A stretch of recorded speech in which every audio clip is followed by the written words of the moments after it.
Hi, it's Pat Gillis here, and I cannot thank you enough for the comments that were left on the video from last week.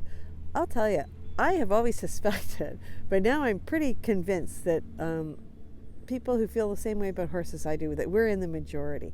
And that's kind of a cool thing for horses, I think, I just feel like, all of us that feel this way, like we're kind of filled with a sense of wonder, and wonder's a great thing to feel about a lot of things. Like, I think to myself, and I'm guilty as the next person of this, of not always feeling this way, but if you really stop and think about everything in our lives, like even like turning on the tap sometimes and having clean water come out of it, I mean, there's sort of a sense of wonder about that when you really kind of think about all the things that have to be in place in order for that to happen. And there's all sorts of things like that, like when I start my truck, and it starts up right away. I mean, just a sort of a sense of wonder. It's not a bad emotion to have. And I think when it comes to horses, we never want to lose that sense of wonder about that either.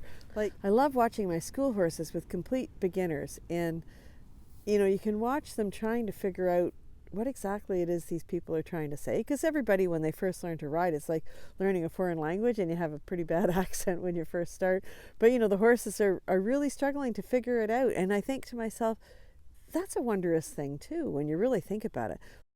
Because, like, even if you're an experienced rider, the idea that two different species that have no language in common, that don't even have a worldview that's common to each other, that we can actually communicate with one another and actually cooperate with one another, it's a wondrous thing, really. And it's again, to not, you never want to lose that sense of wonder with horses, because there's really no particular reason that horses should do what we ask them to do.